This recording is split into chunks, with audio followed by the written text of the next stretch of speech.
नमस्कार दोस्तों, मैं दीपक शुक्ला आपका स्वागत करता हूं आपके अपने YouTube channel A to Z banking information पर। दोस्तों, आज यह Q&A वीडियो मैं काफ़ी टाइम के बाद कर रहा हूं।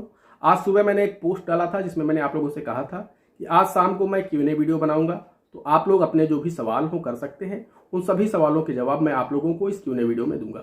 तो आप में से बहुत सारे लोगों ने बहुत सारे सवाल किए हैं, उनमें से जो कुछ चुनिंदा सवाल रहे हैं उनको मैंने इसमें पिक किया है और मैंने पूरी कोशिश की है कि ज़्यादातर लोगों के सवाल मैंने पिक किए हैं। तो दोस्तों, Q&A वीडियो बहुत ही इंपॉर्टेंट होने वाला है, बहुत इन्फॉर्मेटिव होने वाला है। मैं यहाँ पर आप लोगों को कई विषय पर जानकारी देने वाला हूँ। लगभग मैंने 20 से 25 क्वेश्चन को पिक किया है यहाँ पर। तो आप सभी के जो भी डाउट हैं, चाहे वो KCC कर्ज माफ़ी को लेकर के हों, इसमें भी कई सारे क्वेश्चन आए हैं कि सर 2024 में लोकसभा चुनाव में किसान कर्ज माफ़ी होगी या फिर नहीं होगी तो किन किसानों की होगी, इस पर भी मैं आपको जवाब देने वाला हूँ। साथ ही PM किसान योजना की 14वीं किस्त कब जारी होगी, इस पर भी मैं आप लोगों को जवाब देने वाला हूं कि 14वीं किस्त आपके खाते में कब आएगी। तो दोस्तों, इस तरह के लगभग मेरे पास आज 25 क्वेश्चन हैं जिनका रिप्लाई मैं आप लोगों को इस वीडियो के माध्यम से करने वाला हूं। तो आप लोग इस वीडियो को अंत तक जरूर देखिएगा। वीडियो स्टार्ट करें उससे पहले आप सभी लोगों से मेरी एक छोटी सी रिक्वेस्ट है, अगर अभी तक आपने हमारे इस channel A to Z banking information को सब्सक्राइब नहीं किया है तो प्लीज इसे सब्सक्राइब कर लीजिएगा। साथ ही साथ बेल आइकन को जरूर प्रेस कर लीजिएगा ताकि जैसे हम इस तरह का कोई भी दूसरा वीडियो अपलोड करें तो उसका नोटिफिकेशन आपको सबसे पहले मिले। चलिए शुरू करते हैं। दोस्तों, पहला क्वेश्चन है विक्रम यादव जी का। ये पूछ रहे हैं कि सर, मेरे पापा ने KCC लोन लिया था और उसका सेटलमेंट करवा लिया एंड अब जमीन मेरे नाम कर दिया है, तो क्या हम उस जमीन पर KCC लोन ले सकते हैं? तो विक्रम यादव जी, मैं आपको बताना चाहता हूं कि लोन का सेटलमेंट आपके पिताजी ने किया था, आपने नहीं किया है। और उसमें होता क्या है, जब आप लोन सेटलमेंट करते हैं तो सिबिल आपकी ID से खराब होती है, आपकी लैंड से नहीं खराब होती है। उसमें लैंड का नंबर नहीं डाला जाता है। जो भी लोन सेटलमेंट करता है उसका आधार कार्ड, पैन कार्ड वहां पर लिख दिया जाता है उसकी सिबिल में कि लोन सेटल्ड किया गया है। तो उनकी ID पर लोन लेने में दिक्कत हो सकती है, लेकिन आपकी ID से लोन लेने में कोई भी दिक्कत नहीं है। यानी आप आसानी से KCC लोन ले सकते हैं। आपके पिताजी ने या दादाजी ने जिसने भी अपने लोन का सेटलमेंट किया है उससे आपको कोई भी तकलीफ नहीं होने वाली, आप आसानी से KCC लोन ले पाएंगे। दूसरा सवाल है कि सर, हम PMJJBY प्रीमियम सर्टिफिकेट कैसे प्राप्त करें? यह है छेना पंवार जी का। तो मैं आपसे कहना चाहता हूं छेना पंवार जी कि PMJJBY का वैसे तो कोई भी सर्टिफिकेट जारी नहीं होता है। आप जब भी बैंक में अपनी पासबुक अपडेट कराते हैं तो वहां पर लिख करके आ जाता है कि PMJJBY का ये प्रीमियम है। वहीं अगर आप बैंक से मांगेंगे तो बैंक जो PMJJBY का फॉर्म होता है उसी में नीचे एक पावती होती है, उसी पावती पर वो बैंक अपना सील लगा देगा, अपना हस्ताक्षर करके आपको पावती दे देंगे। उसे आप संभाल कर रख सकते हैं एज ए सर्टिफिकेट के रूप में। बाकी PMJJBY का कोई भी सर्टिफिकेट जारी नहीं होता है। वहीं मैंने बताया आपको प्रूफ के रूप में आप जो बैंक की पासबुक होती है उसे अपडेट कराएंगे या फिर अपना स्टेटमेंट निकलवाएंगे, तो वहां पर जब भी प्रीमियम आपके खाते से कटेगा तो वहां पर लिख कर आ जाता है कि ये पैसा आपका PMJJBY में गया है। वो ही आपके लिए प्रूफ होता है। भविष्य में अगर आपको क्लेम करना है तो उसी पासबुक की फोटोकॉपी से आप क्लेम भी कर सकते हैं। तीसरा सवाल है तिलक सिंह जी का। कौन से महीने में कटता है 756 रुपए? तो तिलक सिंह जी, हम आपको बताना चाहते हैं कि 25 मई से लेकर के 30 जून के बीच में आपके खाते से कभी भी प्रीमियम डेबिट हो सकता है। वैसे इस बार जो मैसेज आए हैं बैंक की तरफ से लोगों के पास वो 31 मई के आए हैं, तो 31 मई को ही आप लोगों के खाते से 456 रुपए डेबिट किए जाएंगे। अगला सवाल है अनिल कुमार जी का। सर, मेरा SBI में था, अब बंद है 2-3 साल से, रिन्यूअल कैसे करें? क्या हम SBI चेंज कर सकते हैं? इंडियन बैंक में कराना है। जी हाँ, अगर आपने पहले आपके खाते में PMJJBY चल रही थी और आपने उसमें पैसा नहीं डाला जिसकी वजह से आपका प्रीमियम डेबिट नहीं हो पाया, तो आपकी पॉलिसी डीएक्टिवेट हो गई है, तो आप इंडियन बैंक में दोबारा से अपना करवा सकते हैं, कोई दिक्कत नहीं है। और आपका जो SBI में था वो ऑटोमेटिकली डीएक्टिवेट हो चुका है। आप नए तरीके से इंडियन बैंक में आवेदन कर सकते हैं, वहां से आप करवा सकते हैं। अगला सवाल है मंडल राहुल जी का। अगर अकाउंट में 150 रुपए हैं तो PMJJBY का पैसा नहीं कट पाएगा, लेकिन क्या PMSBY का 20 रुपए अलग से कटेगा? जी हाँ, दोनों पॉलिसी अलग अलग हैं। राहुल जी, मैं आपको बताना चाहता हूं PMJJBY का प्रीमियम 436 रुपए है और PMSBY का प्रीमियम 20 रुपए है। तो अगर खाते में 150 रुपए है तो आपका PMJJBY का प्रीमियम नहीं कट पाएगा, लेकिन PMSBY का प्रीमियम 20 रुपए आपके खाते से डेबिट हो जाएगा। अगला सवाल है आयुर्वेदिक गुरु जी का। इनका कहना है, अगर किसी का बिना परमिशन, बिना कंसेंट के पैसा काटा गया है PMJJBY का या फिर PMSBY का, तो कंप्लेंट करने से रिफंड मिल जाएगा क्या? तो देखिए, मैं आपको बताना चाहता हूं गुरुजी कि ऐसा नहीं है।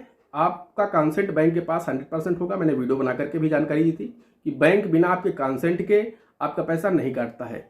आप इस चीज़ को दिमाग से हटा दीजिए कि बैंक के पास कंसेंट नहीं है, भले ही आपको पता नहीं है। बैंक ने किसी न किसी रूप से आपसे आपका कंसेंट जरूर लिया है, तभी बैंक ने आपके खाते से पैसा डेबिट किया है। 456 रुपये बड़ी चीज़ है। बैंक आपके खाते से 1 रुपये भी डेबिट नहीं करेगा जब तक बैंक के पास आपकी कंसेंट नहीं होगी। तो कुल मिलाकर के अगर आप कंप्लेन करते हैं तो पैसा आपका रिफंड नहीं मिलेगा। हाँ, पॉलिसी आपकी बंद हो जाएगी, उसे आप बंद करवा सकते हैं, लेकिन रिफंड नहीं मिलेगा, आगे से पैसा कटना बंद हो जाएगा। अगला सवाल है पुणे वाइफ जी का, क्या ये पैसे 10 जून के बाद भी कट हो सकते हैं क्या? तो जी हाँ, मैं बताना चाहता हूँ इसका पैसा आपका 30 जून तक कट सकता है। उसके बाद है Bollywood shorts 302। Sir, PNB bank में 2 भाइयों का केसीसी लोन है। एक भाई ने अपना केसीसी जमा कर दिया है, एक ने नहीं किया है। जमीन शामिल खाते की है, तो वो जिसने जमा किया है क्या वो अपनी जमीन बेच सकता है? जी हाँ, बिल्कुल बेच सकता है। वो हिस्सा प्रमाण पत्र निकलवा लेगा अपना, उसका हिस्सा अलग हो जाएगा, दूसरे भाई का हिस्सा अलग हो जाएगा। क्योंकि 2 भाई हैं तो जमीन भी अलग अलग होगी, शेयर भी अलग अलग होगा। तो एक भाई जिसने अपनी लोन को अदा कर दिया है, अगर ये लोन का ज्वाइंट खाता रहा होगा तो फिर बेचने में दिक्कत होगी। जब तक दूसरा भाई भी जमा नहीं करेगा तो लोन खाता बंद नहीं होगा। लेकिन अगर दोनों भाइयों के केसीसी लोन अलग अलग थे और एक भाई ने अपना केसीसी लोन जमा कर दिया है, खाता बंद कर दिया है, तो बेच सकता है, कोई दिक्कत नहीं। अगला सवाल है हरप्रीत सिंह जी का, सर मेरी मदर के नाम जमीन है और उनके नाम पर केसीसी 5 लाख का लोन है, तो क्या मैं भी उसी बैंक से और केसीसी ले सकता हूं?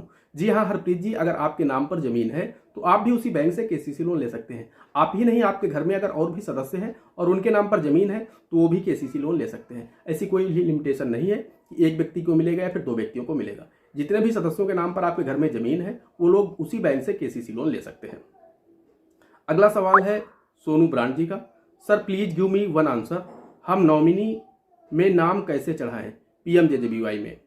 तो मैंने आपको इस पर वीडियो बना करके जानकारी दी थी सोनू ब्रांड जी कि आप बैंक जाएंगे, वहां पर आप एक एप्लीकेशन देंगे, आधार कार्ड की फोटोकॉपी देंगे जिसको भी नॉमिनी में ऐड करना चाहते हैं, और आप वहां से नॉमिनी चेंज करवा पाएंगे। इसमें ऑनलाइन प्रोसेस नहीं है, आपको ब्रांच ही जाना होगा, होम ब्रांच, वहां से आप नॉमिनी चेंज करा पाएंगे। अगला है रितिका कुमारी जी का, सर इसमें अलग से इनरोल करना होता है या ऑटोमेटिकली इनरोल होता है? ये पीएमजेजेबीवाई और पीएमएसबीवाई की बात कर रहे हैं रितिका जी। तो मैं आपसे बताना चाहता हूँ ये ऑटोमेटिकली इनरोल्ड नहीं होता है, लेकिन आज की डेट में अगर आप किसी भी बैंक में नया अकाउंट ओपन करेंगे तो बैंक आपको फॉर्म अकाउंट ओपनिंग के साथ ही लगा करके दे देगा। यानी बैंक के ऊपर भी प्रेशर है, वो आपका तुरंत ही इनरोल करा लेंगे, लेकिन आपका कंसेंट जरूर लेंगे।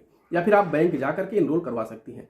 अगर आपका खाता पहले से चल रहा है तो बैंक अपनी तरफ से आपको इनरोल नहीं करेगा, उसके लिए आपको बैंक जाना होगा।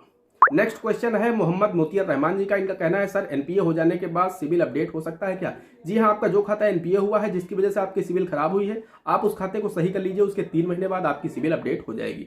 नेक्स्ट क्वेश्चन है अतुल कुमार वर्मा जी का, सर केसीसी एनपीए हो गया है, क्या कर्ज माफ हो सकता है क्या? देखिए, केसीसी लोन अगर आपका एनपीए हुआ है या फिर एनपीए नहीं हुआ है, इसका माफी से कोई लेना देना नहीं है। अगर सरकार माफ करती है तो बिल्कुल आपका केसीसी लोन जो एनपीए है वो माफ होगा, क्योंकि पिछली सरकारों ने भी जो एनपीए लोन धारक रहे हैं उनके केसीसी लोन माफ किए हैं। तो ऐसा नहीं है कि जिनके लोन एनपीए है सिर्फ उन्हीं का माफ होगा, या फिर जिनके एनपीए नहीं है उन्हीं के माफ होंगे। तो एनपीए होना ना होना अलग बात है और किसान कर्ज माफी होना अलग बात है। अगर किसान कर्ज माफी होती है तो फिर आपका लोन माफ जरूर होगा। अगला क्वेश्चन फिर से एक विक्रम यादव जी का है। एक क्वेश्चन और है कि जिस डिस्ट्रिक्ट में जमीन है तो क्या केसीसी उसी डिस्ट्रिक्ट में मिलेगा या फिर किसी अन्य डिस्ट्रिक्ट में हम ले सकते हैं? तो जी नहीं, आपका जिस डिस्ट्रिक्ट में जमीन है आप उसी डिस्ट्रिक्ट में केसीसी लोन ले सकते हैं। अगला क्वेश्चन राम कुमार जी का है, सर लोकसभा इलेक्शन में क्या किसान कर्ज माफी होगी तो किसकी और कितनी होगी, प्लीज बताएं सर। तो राम कुमार जी, मैं आपसे कहना चाहता हूं कि अभी से कुछ कह पाना जल्दबाजी होगा कि किसान कर्ज माफी होगी या नहीं होगी।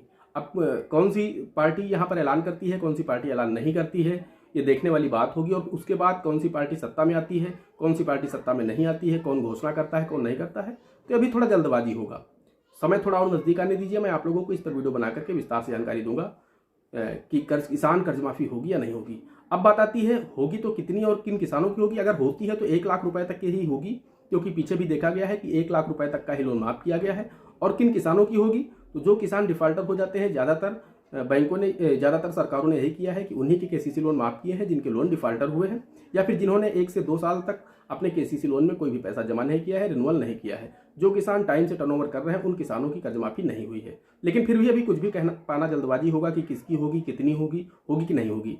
ये सब कुछ समय के साथ आएगा तो मैं आपको वीडियो बना करके बताऊंगा कि होगी या नहीं होगी। अगला क्वेश्चन भी विक्रम यादव जी का है। इनका कहना है कि सर केसीसी की सब्सिडी का लाभ सिर्फ एसबीआई बैंक में ही मिलता है या फिर सभी बैंकों में मिलता है? तो विक्रम यादव जी, हम आपको बताना चाहते हैं, अगर आप टाइम टू टाइम अपने केसीसी का टर्नओवर करते हैं, समय से लेन देन करते हैं, तो सब्सिडी का लाभ आपको देश के सभी बैंकों में दिया जाता है, सिर्फ एसबीआई में ही नहीं दिया जाता है। देश के किसी भी बैंक में आपका केसीसी बना हो, अगर आप टाइम से लेन देन कर रहे हैं, आप टाइम से बैंक को पैसा वापस कर रहे हैं, तो आपको सब्सिडी मिलेगी, वो फिर कोई भी बैंक हो। नेक्स्ट क्वेश्चन है विपिन राठी जाट जी का। इनका कहना है कि सर पीएम किसान योजना की 14वीं किस्त कब आएगी?